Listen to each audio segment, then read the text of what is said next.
nombre es Francisco Rodríguez de León y soy profesor de la Universidad Pública de Nueva York, CUNY. Y voy a tocar el tema de la delincuencia en República Dominicana y su relación con los deportados desde Estados Unidos o de otros países a República Dominicana. En primer lugar, veamos el tema en sí de la delincuencia en la isla. Al igual que en otros países, la delincuencia ha crecido enormemente. Solo hay que ver la televisión internacional o leer la prensa para darse cuenta de que en la mayoría de los países del mundo la delincuencia ha crecido enormemente. O sea que no es un fenómeno que se da exclusivamente en un país, en este caso en República Dominicana. Es cierto que, por ejemplo, en una ciudad como Nueva York se habla de que el crimen,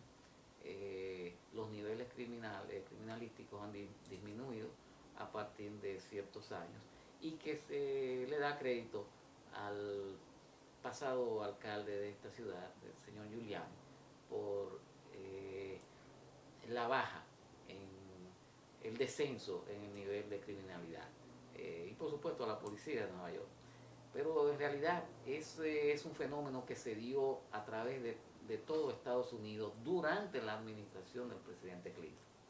Es decir, que si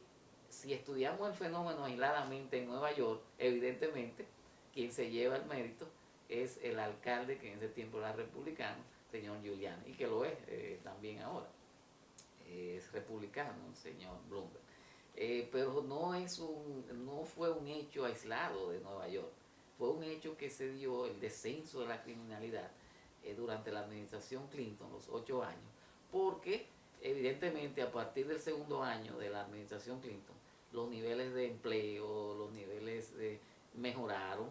el trato hacia los inmigrantes indocumentados mejoró, se le dio la posibilidad a los indocumentados de masivamente de eh, eh, establecer su residencia y a los que eran residentes de hacerse ciudadanos. Por ejemplo, los trámites de la ciudadanía se agilizaron enormemente, hasta el punto de que el partido de la oposición republicano protestó contra esa situación. Por otro lado, se dio un crecimiento global de las economías globales, el petróleo se mantuvo en ciertos años a precios más asequibles de lo que están ahora. Es decir, que hubo ciertas condiciones que hicieron que el panorama económico de Estados Unidos mejorara en ciertos aspectos, aunque la distribución de la riqueza siguió siendo injusta. Pues bien,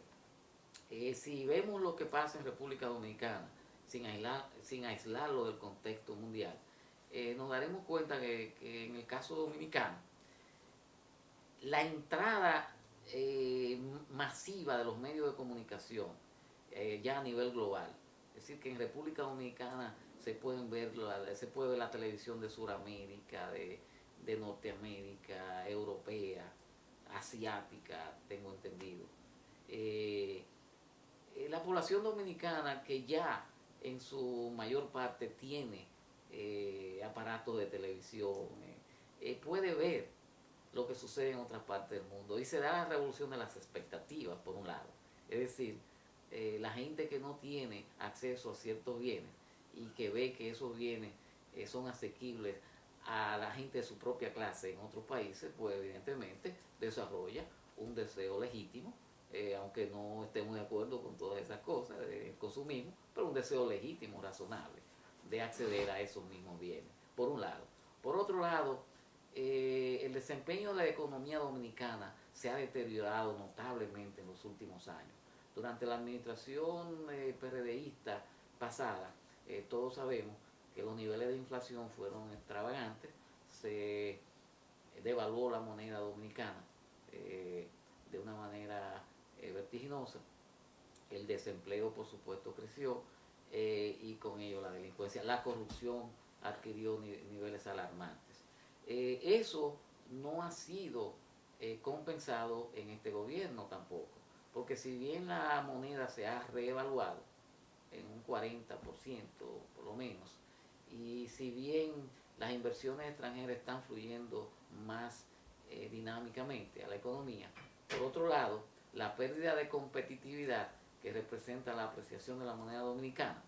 y la competencia global representada por China y Centroamérica, hace que se hayan perdido decenas de miles de empleos en la llamada zona franca, que hasta ahora han sido uno de los grandes puntales de la economía dominicana. Por otro lado, tenemos la desintegración familiar que se da en todo el planeta, sobre todo en las economías abiertas y modernizantes. Y además, el consumo de sustancias que conllevan y de estilos de vida que conllevan a estas actitudes.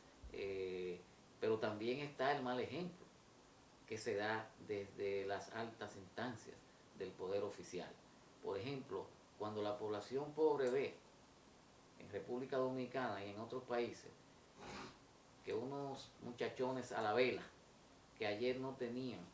en qué transportarse y hoy andan en lujosas jipetas, que tienen residencias en Arroyo Hondo, con piscina, que viven, que visten suntuosamente, que tienen 2 y 3 queridas, y además que son impunes, hasta ellos no llega la justicia. Pero no nos refiramos solamente a esos muchachos que fueron pobres. Cuando la población ve que de repente los bancos han cometido unos fraudes como el del Banco Interamericano, considerado el más grande proporcionalmente hablando del mundo contemporáneo, y que sus patrocinadores, sus gestores andan por ahí exhibiéndose públicamente todavía, que el juicio apenas empieza y se ha tomado 3 años para ser tramitado. Bueno, si el pueblo tiene que pagar esos platos rotos de más de 50.000 millones de pesos dominicanos, y que ha llevado al Banco Central a endeudarse en centenares de millones en miles de millones de pesos en certificados para cubrir esas brechas financieras, y entonces este gobierno asume el contrato con los acuerdos con el FMI, Fondo Monetario Internacional, que el gobierno anterior defraudó, engañó al Fondo Monetario un par de veces, pero el gobierno actual lo asume con un regocijo de niños escolares que hacen su tarea bien, y le traspasan los platos rotos al pueblo a través de impuestos, a través de bajarle el presupuesto en educación y en salud pública, a través de subir el impuesto, el famoso ITEVIS, a los productos que consumen la mayoría en los supermercados, en los comercios, etc. Y aún así, la venta de alcohol sube un 16% en términos de ingresos. Los colmadones están haciendo su agosto porque la gente no haya que hacer, que sin electricidad tienen que salir de su casa a donde haya un poco de electricidad y donde pueda conversar con gente, y claro, allí tienen que beber, tomar bebidas alcohólicas, etcétera, hablar de pelota, imagínense usted. Pues bien,